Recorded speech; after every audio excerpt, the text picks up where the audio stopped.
What's going on, y'all? Thanks for checking in with Callie. Please like, subscribe if you haven't.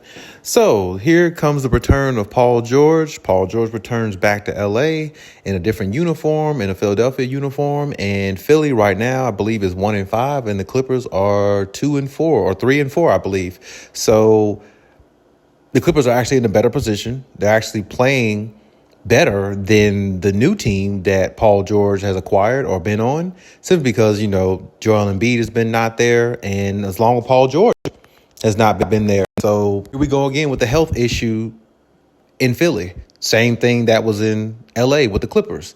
So, and that's one thing I spoke on before where, even though Philly has the team on paper that could win the championship or good enough to make it to a finals, it doesn't necessarily mean they're going to make it. And that's the reason why I said before, I still got the Celtics going to back-to-back finals out of the Eastern Conference. I just don't think no team in the East is really, challenging them right now, especially, when you think about how their team is built.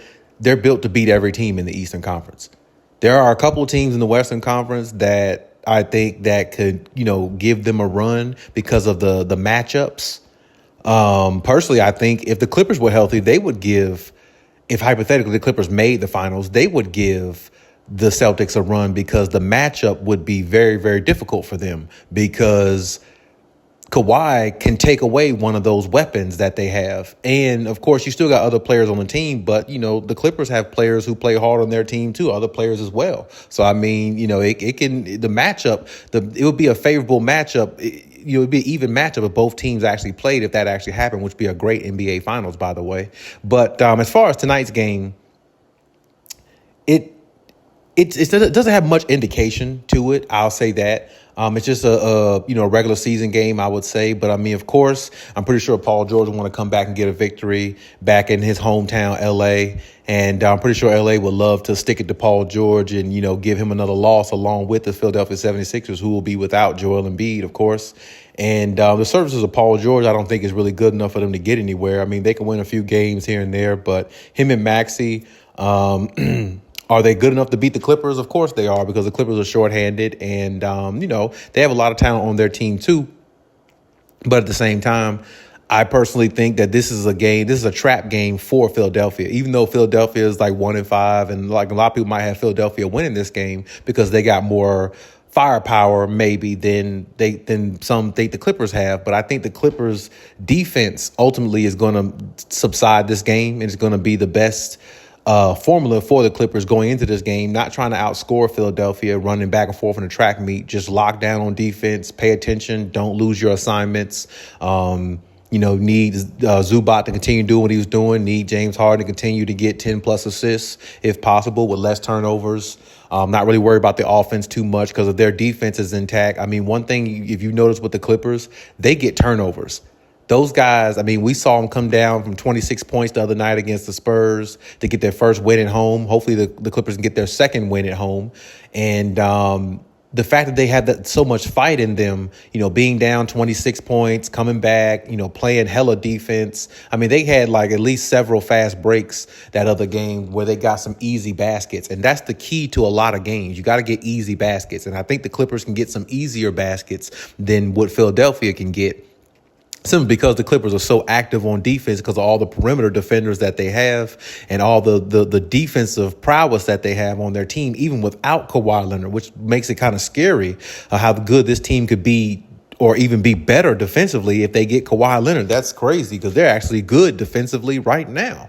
So, I mean, it's a toss-up. I'm going to make my prediction as far as the score. I'm going to say 110 to 102 Clippers. I think the Clippers got something going right now. I think that 26-point deficit they had the other night against the Spurs really kind of ignited them a little bit, kind of gave them some energy, built their juice up a little bit. And I feel like that's going to carry over into this game. And I think they're hyped also this game, because PG is back, but in a different uniform and, as the enemy. So, I mean, I think, the players are going to want to, step their game up a little bit more for this one. And plus, the media has probably made a little bit more out of this game.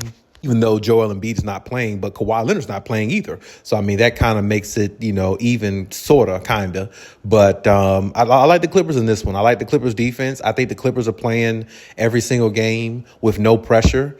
And I think that's what makes the Clippers dangerous. Now, they can't. The one thing about the Clippers, they can build leads or they could be down and come back. They can't really sustain leads much because they don't have that. They don't have their superstar that can just take over games and put the game put the game to bed and move on to the next. But I mean, they do have enough talent to where they can at least maybe build a lead, maybe somehow sustain it, rely on their defense in the waning parts of the game, make some good plays, knock down your free throws, which they got some guys that can knock down some free throws. So if the game is close, I think the Clippers could find their way and, possibly win this game. Now, I do think Paul George is going to try to come out and have, a pretty decent game in regards to, I'd say, 25 plus points with maybe about, 8+ rebounds or something like that. I can see him having that. I can see Tyrese Maxey having something like that. So the Clippers are going to have to be able to match that. And it's by committee.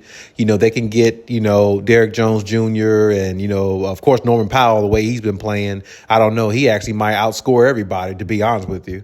He might actually be the leading scorer of this game. So, I mean, that's another thing we have to, factor in as well.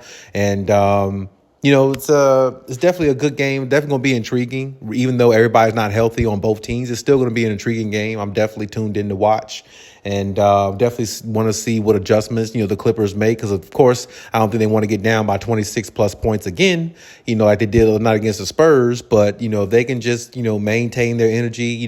Focus on the defensive end and get some easy baskets, which is on fast breaks. Don't make it too hard for yourself. Don't try to outshoot this team. Just play your game. And like I said, lock down on defense as much as possible. Rebound. Don't let, the other team out rebound you. And Zubac play the way he's been playing. And James Harden keep the turnovers down. I like their chances in this game. And I like them coming out with the victory. But leave any comments in the comment section. Let me know what you think. As always, I read you guys' comments. I always, adore you guys' comments. And, just keep them coming. Always.